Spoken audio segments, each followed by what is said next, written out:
So welcome everybody to another joyful afternoon here at Dhammaloka. So I'll give you a preamble and then we'll just have a couple of meditation techniques to work with, maybe something new. And it's actually good with the practice to experiment with different, say, meditation tools so you can see what works for you, because people are very, very different. And some people tend to get better results as the weeks and the months go by, with different techniques.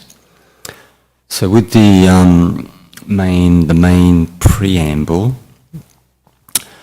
so with the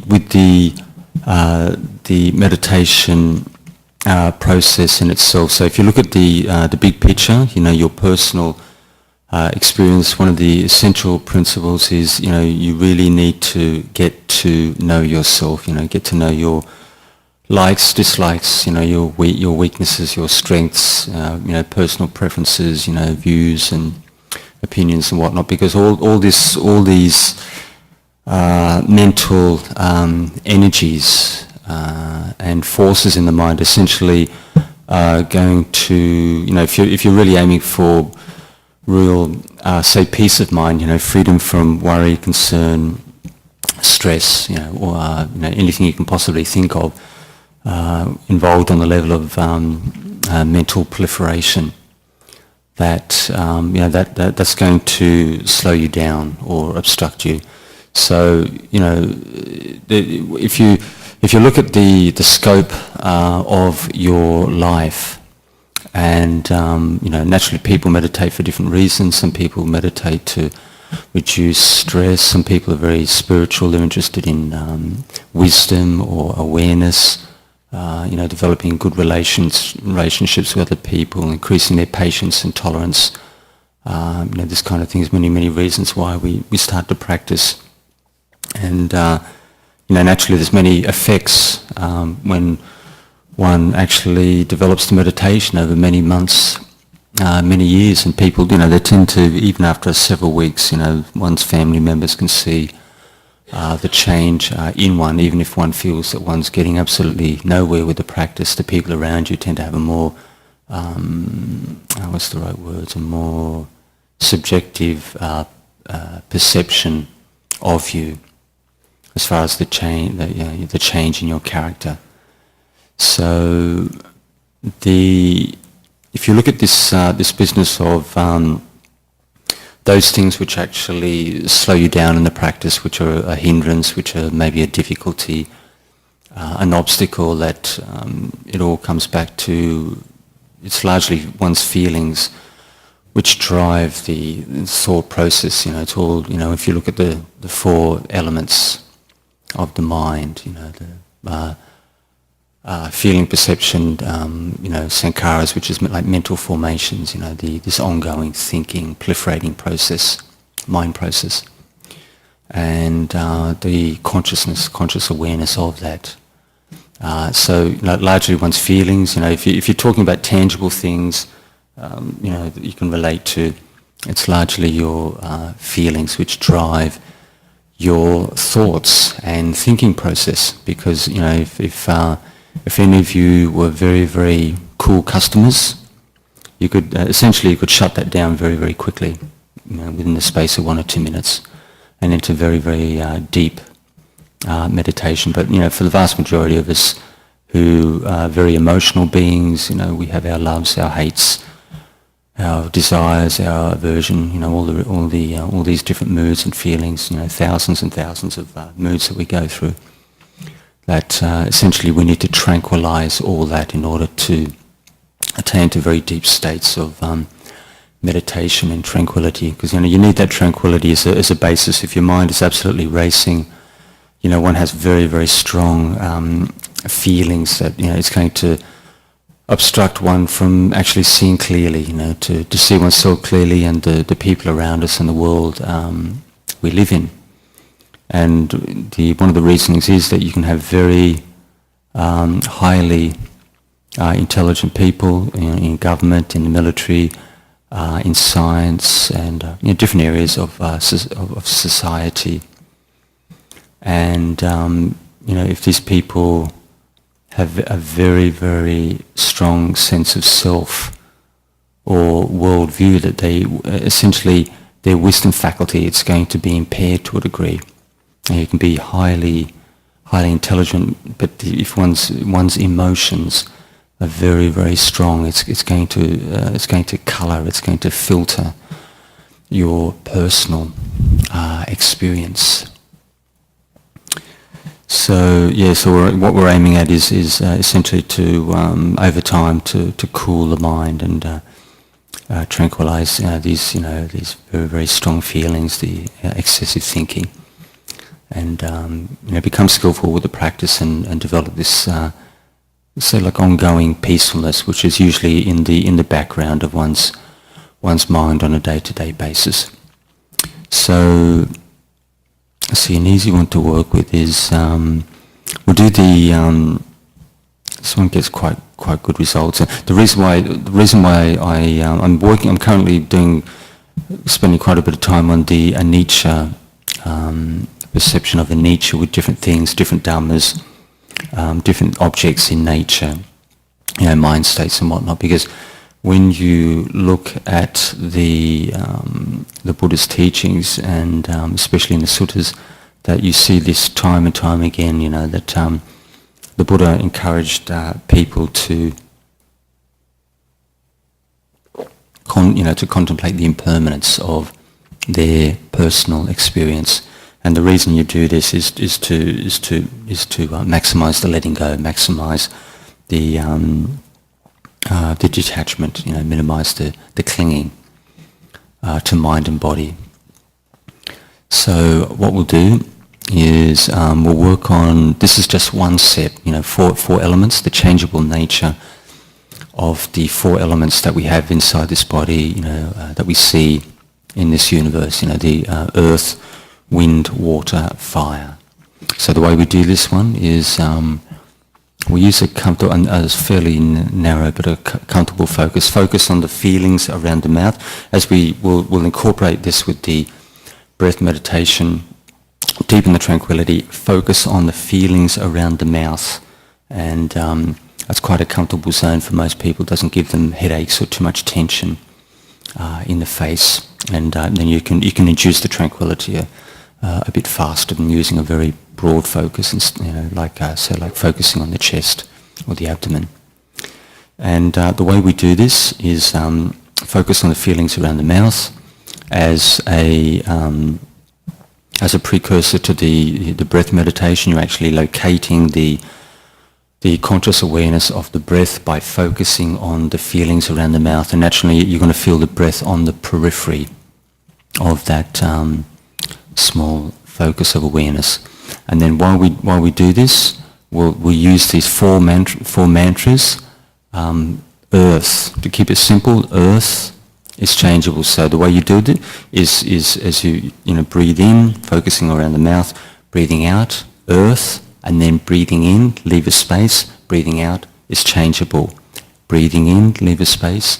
As you breathe out, wind, this is the wind element, wind, breathing out, breathing in, leave a space, breathing out again is changeable. So we're leaving spaces between with the words with the mantra formulation. So we do the four. You do earth, wind, water, fire. Most of you can easily remember that. And then focus on the breathing cycle around the mouth, and we'll do that for the next 30 minutes. So with the most of you have been practicing for a while, but with the preliminary instructions, just get yourself in a comfortable position with your hands in the lap, your back nice and straight, head upright but comfortable. Just make sure there's nothing tied around the waist, wrists, and around the legs, and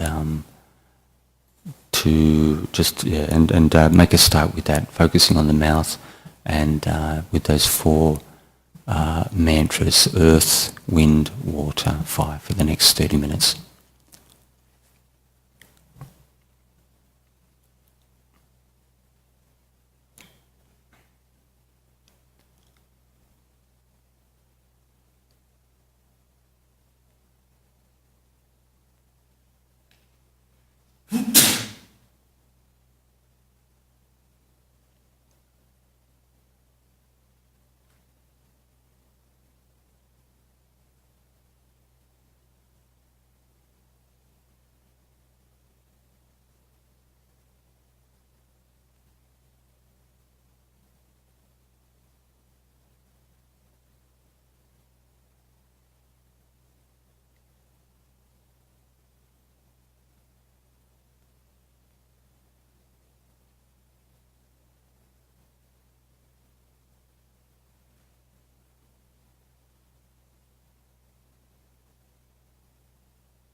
anyone feels a bit tired or sleepy, just try to take slow, deep breaths and maximize your alertness.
find that the mind is being disturbed by any particular thought process or say strong feelings, just zero in on that mind state and use this changeability perception. So the feelings, the people, the events. You can just look at the full picture, this full mind state, all those different factors, those sub-factors. They're all changeable in nature. There may be 3, 4, 5 underlying factors, and you can just run through them. The similar principle, using this mantra formulation to maximize the detachment with that underlying state.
If you find that focusing on the mouth is too small an area, it's hard to track, just focus on the full chest between the throat and the belly button.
towards the end of the meditation, so you just reflect back and see what you did which brought good results.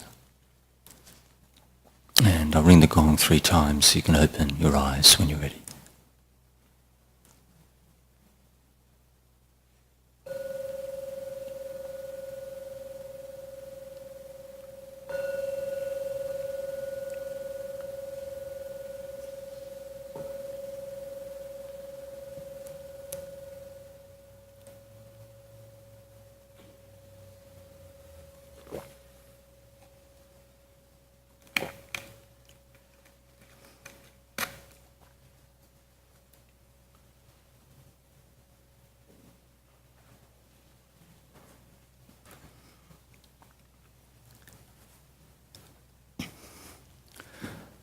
Yeah.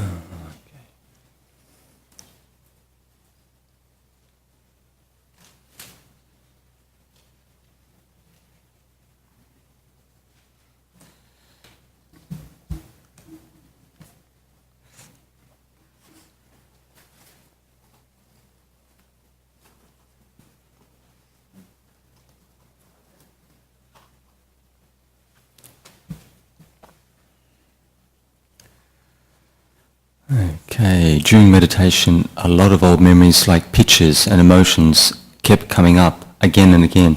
It is not helping with my spiritual progress. How can I block these emotions and pictures from coming up in my meditation? So one of the key principles is with dealing with, say, obstructive mind states. It can be anything. It doesn't necessarily have to be incredibly unpleasant stuff. It could be absolutely anything. But the key principle is the ability to let go. This is maybe a bit difficult for some people, but this is where you've got to keep applying the insight practice. And what I mentioned about the changeability. So you can use the easiest ones to work with are the emptiness principle, changeability, using equanimity. Using, say, force in the meditation doesn't necessarily work very well. I mean, the wisdom practice, insight, it's always got at least 2 to 3 times more, more power, more tranquilizing power than pure samadhi. You can use as much force as you like, but it only works up to a point, and it may not necessarily last that long. So you look at if I had something coming up myself, what I do is a general investigation. So, for example, if I had maybe some kind of issue with someone, and then I go into that mind state, and I consider all the things which are going on there, the thoughts, the feelings, the attitudes, with that individual. So come to, in a general sense, come to a full understanding of that mind state, and the mind, when it understands it, relax at least a little bit. You should be able to see it, and you develop that as a skill. And then something even more effective is look at all the factors. If you've got some kind of obstructive state, look at all the different principles behind that, all the different scenarios and the events and things leading up to it, and the views and opinions and the conflict and whatever it is. There could be like 5, 6, there could even be 10 underlying factors which compose that. Maybe that thing that you have with somebody or some event in your life, and then you use to maximize the detachment. You use the changeability and the emptiness principle. It might take a little bit of time to kick in, maybe a couple of weeks. If you do this on a regular basis, it gets stronger and stronger because you keep reinforcing this kind of attitude. And so you go right through all the sub-factors, all the feelings, the thoughts, views, opinions in relation with that person, and then just go over them and over and over them. And so you sit meditation or you walk, and then you use that mantra formulation. So essentially nothing is unseen or untouched by the investigation process, because if anything is left, it could be residual feelings or whatnot, and essentially it won't go away. It can keep coming up 100 times. It can come up 1,000 times. Even with the monks, you'll get mind states which come up 1,000 times. This is your part of your karma. That energy keeps surfacing again and again and again, and it takes time before you actually before that energy actually dissipates. You bring up the experience fully, with the meditation process. You could have some underlying karma with that person. You could have had one or two full lifetimes of karma with this individual, and this is the reason why you just can't drop some issue in a matter of, say, like days and weeks. It just keeps going on and on and on. And but you could have a very long-term experience with that individual, even 1, 2, 3 lifetimes in a row. These things are possible from what the masters teach. And another little tricks, little tools you can use is the equanimity practice. So a particular experience in life, particular individual, painful feelings, for myself, when I go, I am the owner of my karma, I don't really resonate with that well. It might work for some people, but zero in on the individual, on the experience, the mind state, that all those factors which make up that mind state, what kind of words can I use? It just connect it to one's karma. Those particular feelings are karma. Those thoughts are karma. You're developing the equanimity meditation, where all these sub-factors making up this mind state are actually part of your personal karma. So the simple ones are, so for example, you've got some difficulty with some person named Robert. Robert is the owner of his karma. When you use these kind of simplistic mantra formulations, you develop this attitude towards this individual that no matter what that person does or how they behave, that what they do, they're fully responsible for what they do. It's not connected with you. If they create problems, difficulties, essentially they are fully responsible for it. It's not your problem. It's nothing to do with you. Essentially, it's their problem, and it's of their making. It's just a matter of this kind of, you develop this attitude, a way of actually looking at this individual. And there's all sorts of things you can do. You can do loving kindness. You can do compassion for a person, or maybe a painful feeling, an event in one's life. But essentially, there could be, there's easily half a dozen tools there you can use, and but you need to see what actually works for you on the personal level. Maybe one or two work better than anything else, but it won't necessarily. That won't be like that for 3, 6, 12 months, because the energies in your mind are constantly changing. That you're going to have to keep swapping and changing. So you can run through.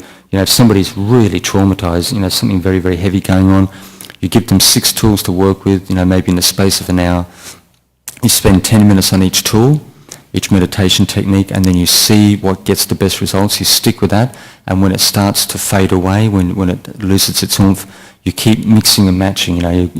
Because your mind is constantly shifting and changing. You have to keep adjusting one's approach. So in essence, you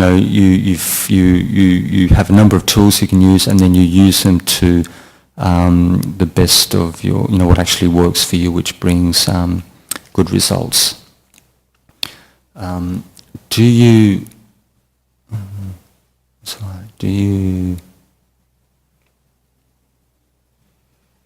you have any advice about mindfulness during mundane activities? How to stay on tasks during boring tasks? So for example, because the monk's life can be pretty boring. Not all the time. It's a pretty good lifestyle. But that's something we're always in touch with, because we can't distract ourselves so easily.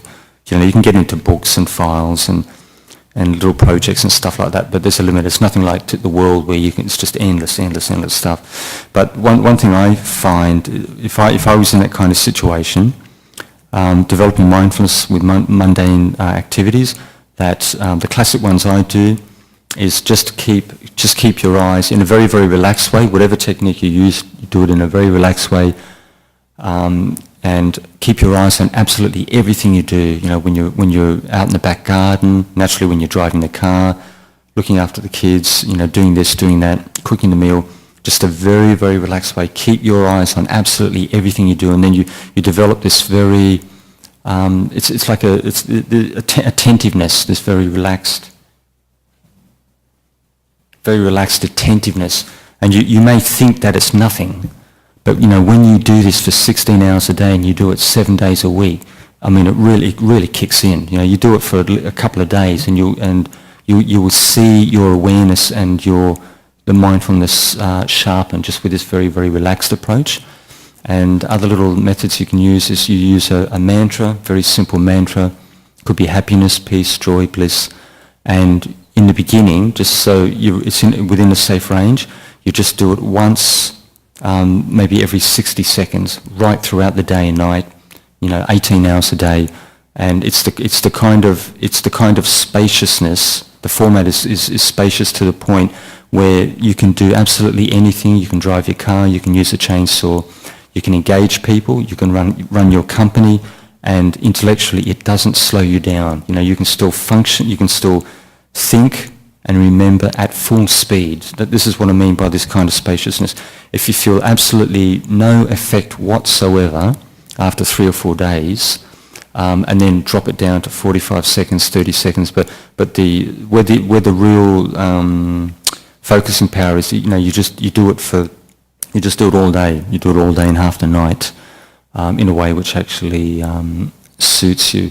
And other little methods you can use is little things like this. This one came from Ajahn, a nun. When I went to stay with him, one of the monks was saying he had trouble with insight practice. He just couldn't think of anything to really reflect on, because life in the forest monasteries, it's incredibly, if you say in a very simple monastery, it can be incredibly dull. There's nothing happening.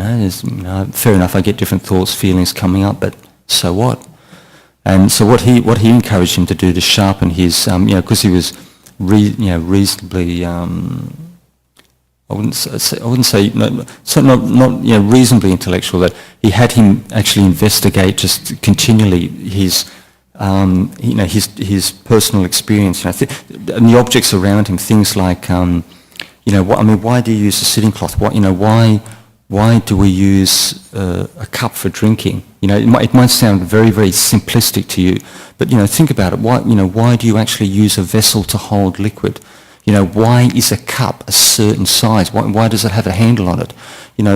These very, very simple things, it sharpens one's investigative power, because you can do it with all sorts of things. Things like, so for example, you've got a sala, a simple wooden sala. Why, this one came from Lumpur Panyawado, why are the steps on the staircase a certain width and height? Because of the dimensions of this physical body.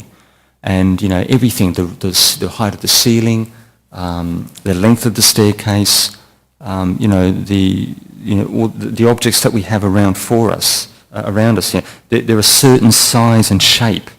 You just look around you. The size of this bag. Why is it a certain size? Why does it have so many pockets? And why is this bench a certain height?